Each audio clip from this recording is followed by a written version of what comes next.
ꯂꯝꯉꯥꯟꯕꯗꯣ ꯉꯁꯤ ꯄ꯭ꯔꯂꯤꯟꯒ ꯎꯅꯁꯤ ꯍꯥꯏꯗꯨꯅ ꯃꯇꯝ ꯊꯥꯅꯕꯅꯤ꯫ ꯑꯗꯨꯅ ꯄ꯭ꯔꯂꯤꯟ ꯂꯥꯛꯄ ꯉꯥꯏꯔꯝꯃꯤ꯫ ꯄ꯭ꯔꯂꯤꯟꯅ ꯂꯥꯛꯃꯟꯗ꯭ꯔꯕꯗ ꯃꯍꯥꯛ ꯂꯝꯕꯤ ꯃꯇꯥꯏ ꯑꯗꯨꯗ ꯃꯣꯕꯥꯏꯜ ꯄꯨꯊꯣꯛꯇꯨꯅ ꯌꯦꯡꯂꯛꯄꯅꯤ꯫ ꯑꯗꯨꯒ ꯅꯥꯀꯟ ꯑꯃꯗ ꯃꯃꯥꯏ ꯂꯩꯊꯣꯛꯇꯨꯅ ꯌꯦꯡꯂꯨꯕꯗ ꯗꯣꯅꯥꯜꯅ ꯒꯥꯔꯤ ꯊꯧꯔꯒ ꯌꯥꯏꯈꯣꯝꯕꯤꯅ ꯅꯥꯀꯟꯗ ꯇꯣꯡꯗꯨꯅ ꯆꯠꯈꯤꯕꯗꯨ ꯎꯔꯛꯏ꯫ ꯃꯤꯀꯨꯞ ꯑꯃ ꯄꯟꯊꯗꯅ ꯃꯥꯁꯨ ꯃꯥꯒꯤ ꯒꯥꯔꯤ ꯃꯆꯥꯗꯣ ꯁ꯭ꯇꯥꯔꯠ ꯇꯧꯗꯨꯅ ꯃꯇꯨꯡ ꯏꯟꯅꯔꯛꯈꯤꯕꯅꯤ꯫ ꯃꯐꯝꯗꯣ ꯒꯥꯔꯗꯦꯟꯅꯤ꯫ ꯂꯥꯞꯇꯛꯅ ꯎꯔꯛꯏ꯫ ꯑꯆꯤꯛꯄ ꯃꯐꯝ ꯑꯗꯨꯗ ꯗꯣꯅꯥꯜꯒ ꯌꯥꯏꯈꯣꯝꯕꯤꯒꯅ ꯌꯥꯝ ꯏꯪꯅ ꯆꯤꯛꯅ ꯋꯥꯔꯤ ꯇꯧꯔꯤꯕꯗꯣ꯫ ꯗꯣꯅꯥꯜꯒꯤ ꯃꯥꯏꯊꯣꯡꯗ ꯇꯥꯔꯤꯕ ꯌꯥꯏꯈꯣꯝꯕꯤꯕꯨ ꯄꯥꯝꯃꯨꯖꯕ ꯃꯥꯟꯕ ꯃꯤꯠꯌꯦꯡ ꯄꯨꯝꯕ ꯂꯝꯉꯥꯟꯕꯒꯤ ꯃꯤꯠꯌꯦꯡꯗꯒꯤ ꯅꯥꯟꯊꯣꯛꯄ ꯉꯝꯈꯤꯗ꯭ꯔꯦ꯫ ꯁꯨꯝ ꯌꯦꯡꯕ ꯉꯝꯂꯛꯇ꯭ꯔꯗꯨꯅ ꯃꯍꯥꯛ ꯈꯪꯂꯩ ꯊꯨꯅ ꯆꯪꯁꯤꯜꯂꯛꯄꯅꯤ ꯑꯅꯤ ꯑꯗꯨꯒꯤ ꯃꯅꯥꯛꯇ꯫ ꯑꯗꯨꯕꯨ ꯗꯣꯅꯥꯜꯅ ꯌꯥꯏꯈꯣꯝꯕꯤꯒꯤ ꯂꯦꯡꯖꯨꯝꯗ ꯈꯖꯤꯛ ꯀꯣꯟꯈꯤꯕꯗꯨꯅ ꯍꯦꯟꯅ ꯑꯁꯥꯎꯕ ꯑꯃ ꯍꯥꯞꯈ꯭ꯔꯦ꯫ ꯄꯟꯊꯕ ꯇꯧꯗ ꯋꯥ ꯉꯥꯡꯒꯦ ꯍꯣꯠꯅꯔꯛꯄꯗ ꯗꯣꯅꯥꯜꯅ ꯌꯥꯏꯈꯣꯝꯕꯤꯕꯨ ꯅꯨꯡꯁꯤꯅ ꯊꯦꯝꯂꯛꯄ ꯋꯥꯍꯩ ꯈꯔꯗꯣ ꯇꯥꯔꯛꯏ꯫ "ꯌꯥꯏ, ꯑꯁꯤꯗꯣ ꯑꯩ ꯂꯩꯔꯤꯁꯤꯗꯤ, ꯅꯪꯅ ꯑꯗꯨꯗ ꯀꯩꯒꯤ ꯋꯥꯔꯤꯅꯣ? ꯅꯪꯒꯤꯅꯤ ꯍꯥꯏꯕ ꯈꯨꯗꯤꯡꯃꯛ ꯑꯩꯅ ꯇꯧꯕ ꯉꯝꯂꯣꯏꯗꯕ ꯂꯩꯇꯦ꯫ ꯅꯪꯒꯤꯅꯤꯕꯨ ꯍꯥꯏꯔꯕꯗꯤ ꯑꯩ ꯃꯤ ꯍꯥꯠꯄꯁꯨ ꯉꯝꯒꯅꯤ꯫ ꯈꯨꯗꯤꯡꯃꯛ ꯅꯪꯒꯤꯗꯃꯛꯇ ꯃꯥꯌꯣꯛꯅꯕ ꯉꯝꯒꯅꯤ"꯫ ꯍꯧꯔꯛꯄꯒꯤ ꯋꯥꯔꯤ ꯇꯥꯍꯧꯗ꯭ꯔꯕ ꯂꯝꯉꯥꯟꯕꯅ ꯂꯣꯏꯔꯝꯗꯥꯏꯒꯤ ꯗꯣꯅꯥꯜꯒꯤ ꯋꯥꯍꯩ ꯈꯔ ꯑꯗꯨꯗ ꯃꯅꯤꯡꯗ ꯂꯦꯞꯅ ꯈꯨꯕꯥꯛ ꯈꯨꯔꯩ꯫ ꯑꯅꯤꯗꯨꯁꯨ ꯌꯦꯡꯊꯣꯔꯛꯏ꯫ ꯌꯥꯏꯈꯣꯝꯕꯤ ꯂꯝꯉꯥꯟꯕꯕꯨ ꯎꯕꯗ ꯗꯣꯅꯥꯜꯅ ꯃꯥꯕꯨ ꯀꯣꯟꯁꯤꯜꯂꯤꯕ ꯑꯗꯨꯗꯒꯤ ꯈꯪꯍꯟ ꯍꯟꯗꯣꯛꯆꯩ꯫ ꯌꯥꯏꯈꯣꯝꯕꯤꯒꯤ ꯃꯇꯧꯗ ꯍꯦꯟꯅ ꯁꯥꯎꯅꯤꯡꯈ꯭ꯔꯦ꯫ ꯄꯦꯟꯗꯕꯅꯁꯨ ꯂꯣꯏꯔꯦ꯫ ꯑꯗꯨꯔ ꯅꯪꯒꯤ ꯅꯨꯡꯁꯤꯕ? ꯑꯗꯨꯔ ꯅꯪꯅ ꯑꯩꯕꯨ ꯊꯥꯗꯣꯛꯂꯣꯏ ꯍꯥꯏꯔꯝꯕꯗꯣ?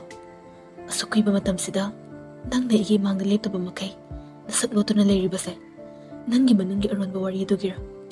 ꯑꯩ ꯊꯥꯖꯗꯦ꯫ ꯍꯧꯖꯤꯛ ꯏꯃꯥꯡꯗ ꯂꯩꯔꯕ, ꯏꯃꯤꯠꯃꯛꯅ ꯎꯔꯕꯁꯤ ꯐꯥꯎꯕ ꯑꯩ ꯊꯥꯖꯕ ꯉꯝꯗ꯭ꯔꯦ꯫ ꯑꯁꯨꯛ ꯃꯤꯅꯝꯕ, ꯑꯣꯏꯗꯕ ꯉꯥꯡꯕ, ꯑꯗꯨꯁꯨ ꯅꯪꯃꯛꯅ꯫ ꯄꯦꯟꯗꯕꯅ ꯊꯜꯂꯦ ꯈꯪꯉꯤ ꯂꯝꯉꯥꯟꯕꯒꯤ ꯋꯥꯍꯩꯗ ꯌꯥꯏꯈꯣꯝꯕꯤ ꯃꯥꯅꯁꯨ꯫ ꯂꯥꯟꯅ ꯂꯧꯔꯤꯕ ꯂꯝꯉꯥꯟꯕꯕꯨ ꯗꯣꯅꯥꯜꯅꯁꯨ ꯁꯦꯡꯗꯣꯛꯀꯦ ꯈꯟ ꯃꯆꯤꯟ ꯂꯦꯡꯕ ꯍꯧꯔꯛꯄꯗ ꯌꯥꯏꯈꯣꯝꯕꯤꯅ ꯗꯣꯅꯥꯜꯒꯤ ꯄꯥꯝꯕꯣꯝꯗ ꯃꯈꯨꯠꯅ ꯇꯞꯅ ꯀꯣꯜꯂꯛꯄꯣꯏ ꯀꯩꯕꯣꯏ ꯊꯝꯂꯛꯄꯗ ꯌꯥꯏꯈꯣꯝꯕꯤ ꯋꯥꯍꯩ ꯑꯃꯠꯇ ꯍꯥꯏꯔꯛꯈꯤꯗ꯭ꯔꯦ꯫ ꯑꯗꯨꯕꯨ ꯂꯝꯉꯥꯟꯕꯒꯤ ꯃꯐꯝꯗꯗꯤ ꯍꯦꯟꯅ ꯊꯃꯣꯏ ꯀꯥꯏꯕ ꯄꯦꯟꯗꯕ ꯍꯦꯜꯂꯛꯏ꯫ ꯑꯗꯨꯃꯛꯇꯗ ꯌꯥꯏꯈꯣꯝꯕꯤꯅ ꯍꯦꯟꯅꯁꯨ ꯀꯥꯏꯔꯕ, ꯋꯥꯔꯕ, ꯆꯣꯛꯊꯔꯕ ꯂꯝꯉꯥꯟꯕꯒꯤ ꯊꯃꯣꯏ ꯊꯨꯒꯥꯏꯔꯛꯏ ꯋꯥꯍꯩ ꯈꯔꯅ꯫ "ꯅꯪꯅ ꯎꯔꯤꯕ ꯄꯨꯝꯕ ꯑꯆꯨꯝꯕꯅꯤ꯫ ꯑꯩ ꯂꯣꯠꯇꯦ, ꯂꯣꯠꯀꯦꯁꯨ ꯈꯟꯈꯤꯗꯦ꯫ ꯑꯩ ꯅꯪꯕꯨ ꯄꯥꯝꯗꯦ, ꯍꯩꯅꯗꯦ꯫ ꯅꯪꯒꯁꯨ ꯄꯨꯟꯁꯤ ꯆꯨꯞꯄ ꯂꯩꯃꯤꯟꯅꯕ, ꯍꯤꯡꯃꯤꯟꯅꯕ ꯉꯝꯂꯣꯏ ꯍꯥꯏꯕꯒꯤ ꯅꯪꯕꯨ ꯄꯥꯎ ꯐꯥꯎꯔꯛꯇꯕꯅꯤ꯫ ꯅꯪꯒꯤ ꯅꯝꯕꯔ ꯌꯥꯎꯕ ꯐꯣꯟꯁꯨ ꯑꯩꯅ ꯊꯨꯒꯥꯏꯕꯅꯤ꯫ ꯑꯩ ꯂꯨꯍꯣꯡꯗꯣꯔꯦ ꯃꯥꯒ꯫ ꯀꯨꯏꯗ꯭ꯔꯦ, ꯑꯍꯜ ꯃꯁꯦꯟ ꯍꯥꯏꯅꯕꯅꯤ꯫ ꯏꯕꯥꯅꯤꯁꯨ ꯌꯥꯔꯦ꯫ ꯆꯩꯅꯤꯡꯕ ꯉꯥꯡꯅꯤꯡꯕ ꯄꯨꯝꯕ ꯆꯩꯌꯨ, ꯉꯥꯡꯉꯨ꯫ ꯑꯗꯨꯕꯨ ꯑꯩꯕꯨ ꯑꯣꯛꯇꯕꯤꯅꯤ ꯍꯥꯏꯗꯨꯅ ꯑꯩꯕꯨ ꯄꯥꯝꯗꯕꯅ ꯉꯥꯎꯔꯕ ꯅꯪꯒꯤ ꯏꯃꯨꯡꯒꯤ ꯃꯤ ꯊꯥꯖꯤꯜꯂꯛꯄꯒꯤ ꯊꯕꯛꯇꯨꯗꯤ ꯇꯧꯕꯤꯒꯅꯨ꯫ ꯑꯩꯁꯨ ꯊꯋꯥꯏ ꯄꯥꯟꯕ ꯃꯤꯑꯣꯏꯕ ꯍꯥꯏꯕꯗꯨ ꯑꯣꯏꯔꯨꯕꯅ ꯏꯀꯥꯏꯕ ꯈꯪꯉꯤ꯫ ꯆꯠꯂꯁꯤ"꯫ ꯑꯔꯣꯏꯕꯗ ꯇꯞꯅ ꯗꯣꯅꯥꯜꯗꯣ ꯎꯟꯁꯤꯟꯗꯨꯅ ꯍꯥꯏꯔꯛꯄꯅꯤ꯫ ꯗꯣꯅꯥꯜꯁꯨ ꯍꯣꯏ ꯍꯥꯏꯗꯨꯅ ꯄꯨꯟꯅ ꯑꯅꯤꯗꯣ ꯃꯐꯝꯗꯣ ꯊꯥꯗꯣꯛꯇꯨꯅ ꯆꯠꯈ꯭ꯔꯦ꯫ ꯒꯥꯔꯤ ꯃꯅꯨꯡꯗ ꯈꯟꯖꯈꯤ ꯌꯥꯏꯈꯣꯝꯕꯤꯅ ꯂꯣꯟꯅ꯫ "ꯏꯆꯤꯜꯁꯤꯅ ꯍꯥꯏꯕ ꯉꯝꯈꯤꯗꯕ ꯋꯥꯍꯩ ꯀꯌꯥꯗꯤ ꯊꯃꯣꯏꯁꯤꯅ ꯅꯐꯝꯗ ꯆꯤꯔꯣꯜ ꯑꯣꯏꯅ ꯍꯥꯏꯔꯝꯕꯅꯤ꯫ ꯅꯪꯅꯗ ꯈꯪꯕ ꯉꯝꯕꯤꯗ ꯂꯩꯍꯧꯕꯅꯤ"꯫ ꯌꯥꯏꯈꯣꯝꯕꯤꯅ ꯍꯥꯏꯔꯝꯕꯗꯨꯒꯤ ꯅꯨꯡꯒꯤ ꯑꯣꯏꯕ ꯋꯥꯈꯜꯗꯤ ꯈꯪꯕ ꯉꯝꯈꯤꯗ꯭ꯔꯦ꯫ ꯑꯗꯨꯕꯨ ꯂꯝꯉꯥꯟꯕ ꯍꯦꯟꯅ ꯊꯃꯣꯏ ꯀꯥꯏꯍꯧꯔꯦ꯫ ꯃꯥꯅ ꯈꯟꯖꯔꯨꯕꯗꯤ ꯌꯥꯏꯈꯣꯝꯕꯤꯅ ꯃꯅꯥꯛꯇ ꯆꯪꯂꯛꯇꯨꯅ "ꯅꯠꯇꯦ ꯗꯗꯥ, ꯗꯗꯥꯅ ꯈꯜꯂꯤꯕꯗꯣ ꯂꯥꯜꯂꯤ" ꯍꯥꯏꯗꯨꯅ ꯍꯥꯏꯔꯛꯀꯗ꯭ꯔꯥ ꯈꯟꯖꯔꯨꯕꯅꯤ, ꯑꯁꯥ ꯇꯧꯔꯨꯕꯅꯤ꯫ ꯑꯗꯨꯕꯨ ꯃꯗꯨꯒꯤ ꯇꯥꯏꯌꯣꯟꯅꯕꯗ ꯂꯝꯂꯥꯟꯕ ꯀꯅꯥ ꯑꯃꯒꯤ ꯃꯅꯥꯛ ꯅꯛꯁꯤꯟꯅ ꯂꯦꯞꯇꯨꯅ ꯃꯥꯕꯨ ꯏꯟꯊꯣꯔꯛꯄ ꯃꯇꯧꯗ ꯄꯦꯟꯖꯈꯤꯗ꯭ꯔꯦ꯫ ꯅꯨꯃꯤꯗꯥꯡ ꯌꯥꯆꯪꯂꯛꯄꯗꯨꯗ ꯃꯣꯊꯥꯏꯒꯤꯗ ꯆꯪꯂꯛꯏ ꯂꯝꯉꯥꯟꯕ꯫ ꯃꯣꯊꯥꯏꯒꯤ ꯃꯃꯥ ꯃꯄꯥꯁꯨ ꯀ꯭ꯋꯥꯔꯇꯔꯗ ꯂꯩꯈꯤ ꯍꯥꯏꯗꯨꯅ ꯂꯩꯔꯝꯗꯦ꯫ ꯆꯪꯂꯛꯄꯗ ꯃꯣꯊꯥꯏ ꯐꯃꯨꯡꯗ ꯍꯤꯞꯇꯨꯅ ꯁꯤꯟꯊꯣꯏꯒ ꯋꯥꯔꯤ ꯅꯨꯡꯉꯥꯏꯔꯝꯃꯤ꯫ ꯃꯣꯊꯥꯏꯅ "ꯂꯨꯍꯣꯡꯉꯁꯤ ꯀꯥꯟꯅꯗꯦ ꯕꯦꯕꯤ. ꯏꯃꯥ ꯏꯄꯥ ꯍꯥꯏꯔ ꯃꯆꯥ ꯍꯥꯏꯕꯨ ꯍꯨꯟꯗꯣꯛꯇꯅ ꯏꯇꯣꯝ ꯊꯝꯕꯤꯔꯤ. ꯃꯇꯩ ꯃꯅꯥꯎꯅ ꯊꯕꯛꯀꯤ ꯅꯃꯥꯗ ꯗꯦꯠ ꯆꯠꯇꯅ ꯂꯩꯔꯤ. ꯀꯥꯟꯅꯗꯦ. ꯏꯇꯩ ꯏꯅꯥꯎ ꯑꯣꯟꯊꯣꯛꯑꯁꯤ, ꯃꯤꯡꯒꯧꯁꯤ". ꯁꯤꯟꯊꯣꯏꯅ "ꯄꯦꯜꯂꯕꯅꯤꯗ. ꯏꯋꯥꯅꯦꯅ ꯏꯁꯣꯔꯃꯥꯟ ꯑꯃ ꯄꯤꯕꯤꯔꯛꯏꯁꯦ ꯃꯤꯁꯇꯔ ꯕꯤꯟꯂꯥ ꯖꯣꯀꯔꯔ ꯀꯔꯤꯅꯣ ꯑꯩ ꯒ꯭ꯌꯥꯟꯒ ꯇꯥꯖꯗꯦ". "ꯋꯥꯊꯤ ꯋꯥꯆꯣꯏ ꯉꯥꯡꯒꯅꯨ ꯅꯨꯄꯤ. ꯍꯌꯦꯡꯋꯥꯏ ꯑꯩꯅ ꯐꯨꯔ ꯊꯝꯍꯟꯅꯤꯡꯗ꯭ꯔꯗꯤꯅꯦ, ꯑꯩꯅ ꯍꯥꯏꯕ ꯋꯥꯁꯨ ꯈꯔ ꯇꯥꯁꯤꯟꯕ ꯇꯝꯃꯨ". "ꯑꯔꯦ, ꯅꯪꯅ ꯑꯗꯨꯃꯥꯏꯅ ꯗꯞ ꯇꯧꯔ ꯑꯩꯅ ꯀꯤꯅꯤꯁꯤꯔꯣ? ꯅꯪ ꯅꯠꯇ꯭ꯔꯁꯨ ꯅꯨꯄꯥ ꯌꯥꯝ ꯂꯩꯌꯦ. ꯀꯩ ꯀꯥꯟꯅꯗꯕꯗ ꯅꯨꯄꯤꯁꯨ ꯐꯪꯂꯣꯏ. ꯅꯪꯒꯤ ꯑꯗꯨꯒꯤ ꯃꯑꯣꯡꯗꯨꯅꯗꯤ ꯑꯩꯅ ꯌꯥꯕꯤꯔꯛꯂꯤꯁꯦ ꯅꯔꯥꯏꯕꯛꯇꯣ ꯁꯥꯕ꯭ꯔꯥ ꯏꯪꯕ꯭ꯔꯥ ꯌꯦꯡꯖꯧ". ꯑꯦ ꯏꯍꯦ, ꯁꯥꯏꯅꯦ. ꯁꯥꯔꯤ, ꯀꯩꯗꯧꯔꯕ? ꯀꯩꯗꯧꯔꯕ? ꯏꯔꯥꯏꯕꯛ ꯁꯥꯕ꯭ꯔꯥ ꯏꯪꯕ꯭ꯔꯥ ꯌꯦꯡꯖꯧ ꯀꯥꯏꯅꯒ. ꯅꯪ ꯍꯧꯖꯤꯛ ꯈꯨꯗꯛꯁꯤꯗ ꯐꯥꯕ ꯂꯥꯎꯔꯣ? ꯑꯩꯈꯣꯏ ꯆꯥꯛꯈꯨꯝꯗ ꯏꯟꯁꯤꯜꯂꯒ ꯊꯝꯃꯣ ꯍꯥꯏꯕ꯭ꯔꯣ? ꯏꯁ, ꯀꯤꯖꯔꯦꯗꯀꯣ ꯑꯩꯗꯤ. ꯍꯦ, ꯅꯨꯄꯤꯅ ꯍꯨꯍꯥ ꯌꯥꯝ ꯇꯧꯅꯨ. ꯑꯩꯁꯦ ꯋꯥꯆꯣꯏ ꯈꯔ ꯉꯥꯡꯖꯔꯁꯨ ꯁꯥꯊꯤꯈ꯭ꯔꯕ, ꯃꯤ ꯐꯨꯒꯟꯈ꯭ꯔꯕ ꯅꯨꯄꯥꯅꯤꯅꯦ꯫ Hoi ma, sathibana loire, kire yamna. Kamai tawni aide. Nakya to khongbiyu na ba setladi pelani de ko ibungo aide. Oh, nang thajadre. Ai sa sathi de habado utpatari dana nang. Chenbagadi yari ko. Oh sathiba, ai gi nupa. Yare, call se yam thuna thamkro. Ai ne thabam ta tawge. Imani na leiri se bora sagai bagi character ni mana lorok toise. Amangangi tada tawdana. Hairam dana call ka kre. Muthai machinda murum solhawe. Dai de kwakno amag hek thingnida. Ai gi lamba chak chai haiwane. Lamngan ba chakselak tuna muthai gi famung machi da famthai. Tapna mong hada kore. Mo. Kaubanang jungay muthai na.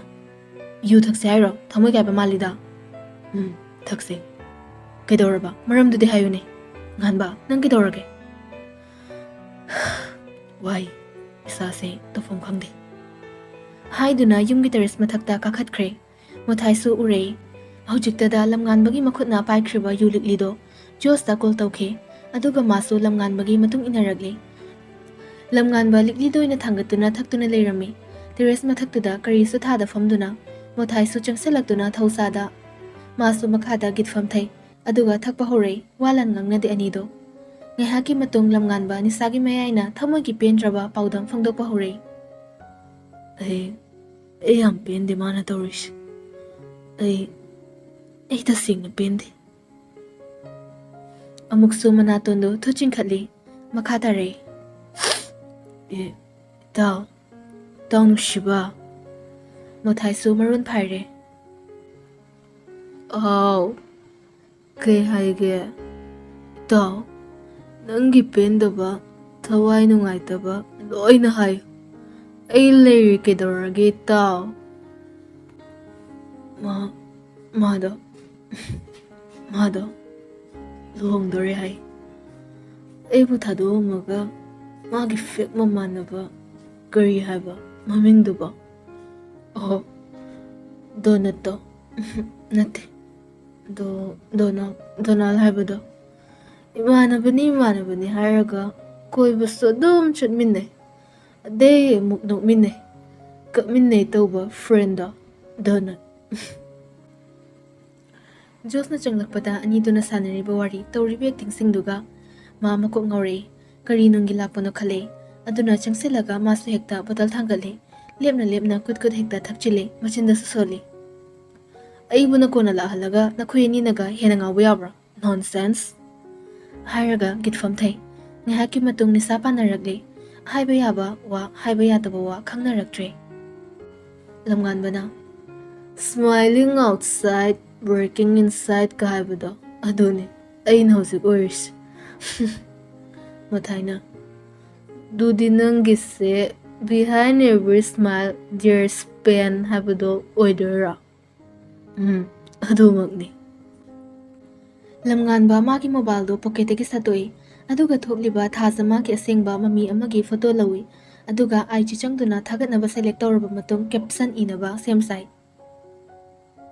Ayam nawai. Manakta famliba Muthai na mangaktamak ilagtuna yenglei aduga haire. English tayo niya, kara standard labor, guts labor manaba. Said oiraso, ijat layna, standard wang na labor tamuko. Hairak pa duda iram libo wahay karado kakthali. Kara pazadaw ba, kaang badawar ba, napana tamna ba, kapsan karairo. Nisase, kukta haigat kramali niya. English ki word ka, amta nishing batokch. Agi maming ngayr. Muthai hurt, but still hopeful. Hopeful kind. Hopeless na igiside. Hurt, but still hopeless hagadaw. Kangaba. Muthai Yarise, amahirake. Haraga mukhanda na laike. Adudagi Google janke, kay no yenke, among hire. We become strangers with memories. Naidra. Natragana, the hardest part is pretending I don't care. Simadi, igodagi, tamoydagi, loy karaba, pagi kapsan ni hey. We became strangers with memories. Sidi, hi kramalida. Hairaga amok wakhalga khali ngahak adudagi amok mobile screen da yengduna pathaba hore. You promise forever but live in silence. Si sanadra. Lona hundok pirambani haida nangida. Lamnganba faini yengdae lamnganbagi mityenga changde mathai amagasi yengduna hare. Loving you was easy. Letting go is the hardest. CI ko nipa. Thamoy shengna kaiba malani. CI oin tham. Du oiradi yai khombiso amuk halakpa yaidana. Lamnganbana. Yai to ai thokpa tawjarage. Si haiduna amuk chingkhali. Adagi kai no khara kit namkhre. Mobile screen da. Aduga poster tawkhre. CI dear. Haiduna longthoka taki nupani da so longthokre. Ahing aduda yai khombidi tumthaba yadre. Ngasai lamnganbagi lehoba phibam adu. Adudagi IG post. Yai khombi lamnganbagi IG post adu ure munna yengduna lay. Caption duni mani yenglibase. Caption da asumna hairi. Some love stories never get their happy ending.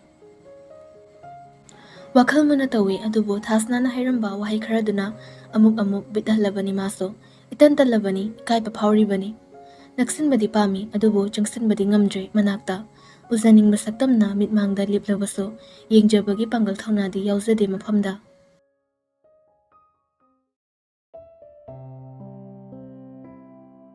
Jingkhai bu lamnganbana kanasu khanghanda phajinduna thamkhiba matam aduda laizagi anaba hobagi paw mama ibemchana tamlakpani thazada phondagi laijana kaptuna haibadu tarai laijana ima ai bu kanbiyu ima ai yam ki ima ai bu thado ai ki ai bu sokano ai ima mama ibemchana so kaptuna hairakpadu tarai bema ai to phom khangde ai nanaw asibu themba ngamjre ne ai ware ai khangba ngamjre asuk laibak thiba mapok asibu karige pokpiram libano adudagi mapabu kauduna kapadu so tari thasana mapa nangdi khangliroi ko ai ge cha tombi asibu themba ngamjre ai khoi ni ge icha tombi se ai na themba ngamjre mapa asuk nauribi magi maphamda pubiriba awaba se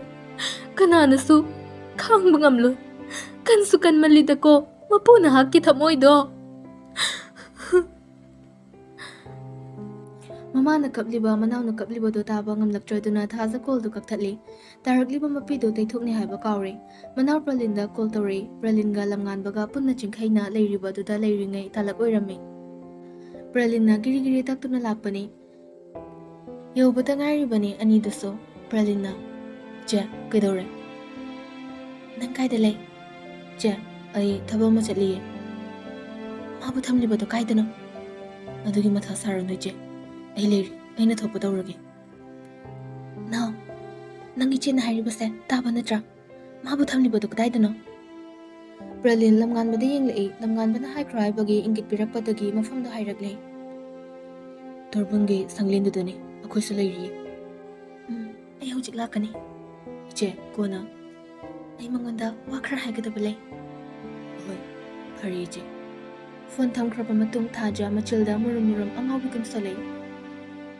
nangbu kuina thamagi kanaba aingonda leiti ngasi aigi nawgi punsida takfam oiriba nangi thawai dumadi aina chekhai oiduna chingduna samas asidagi katharam lagi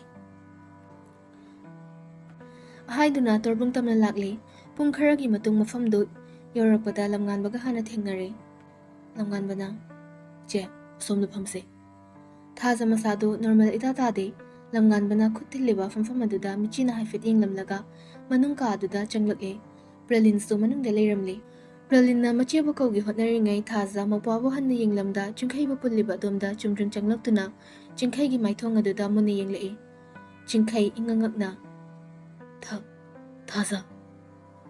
Thaza wahai ama khak hairami nangna tawbana nangna fangbani nangumba mahik ama manghan khibadi aina samas asibu kanbani inkhalaklibi nubi macha kayagi punsi mangjangai samas gi yeknaba mahiklaba nang hana manghan khibana matik chai nangbu hatpada papleti Nangi maramna aigi inauna angawbi oibani. Nangi maramna aigi imana mamitaki mapita aduna kappani. Nangi maramna sikrabi ipabu imana kauduna tingthabani. Masida ilande lalibadi nangni.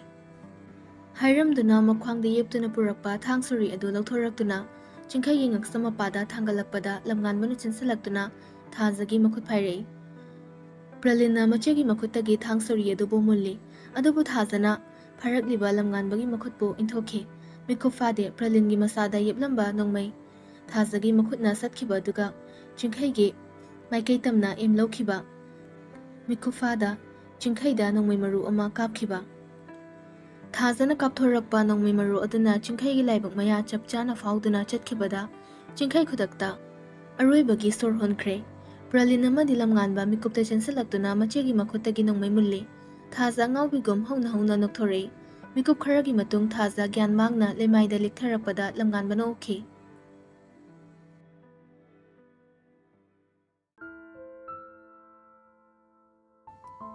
Pralina che thaza wakhalai masado ikhang khangna ha kai leire ai imphal da muk chalukhige nganbagi manakta kai paw leire che da hayo che kaisu leiti nganbaga muktang unarugi tawbani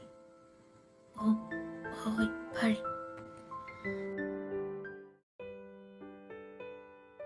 Sinthoina namfuda yaikhombiba puthorakle ngaya koirusi haiduna anakpa mafam thirakpada coffee shop amada tare nupi ani do punna changminarakpada yaikhombi khongthang lepkhre manungda famliba nupi duda mamichoida yenglei Fazai nupi do ngasi so miya marak tudagi tongan tana iranglangna famli mangal thoi nupi dugi nakanda famliba nupa masu masatanan tanan hanagum chinglemna fazai wa ngangbada yaton khajik khajik utuna ngangba momona ba maithong mamit kupta yenglei Sinthoi su manungda famliba miyoi singa duda yenglei nupi do noma hospital da mothai anaba hangba chatpada leiramba nupi duni famliba duna lamngan bani yaikhombi tumin sonkhe Parisina magisu maga chanaba kanama pangkhibase naidi matik chade magi yengnabada yamna nokpe Tarakliba mapi makhuna mana satnan thoktuna thokre Sintho yaikhombi butane adubu phangdre adudagi changlaktuna amuk famhoriba kanggu dogi manakta changlaktuna Sinthoi sauningba khonthokta haire yam chane khuchana amada chanakre yam leme nakandagi mothaina thoi Sinthoi mothai don singduna nang amaso aini yamna thazarubani karisu khangjedabi imanabi do lamngan bada yenglaktuna nanga loina rubadagi ijasuma phazapam sulehenda aduga ngasina tawgi yauna tawriba nangina tawna imanabi dubu ikaiba hanjin piba hanjin magi thamoi buthu gaiba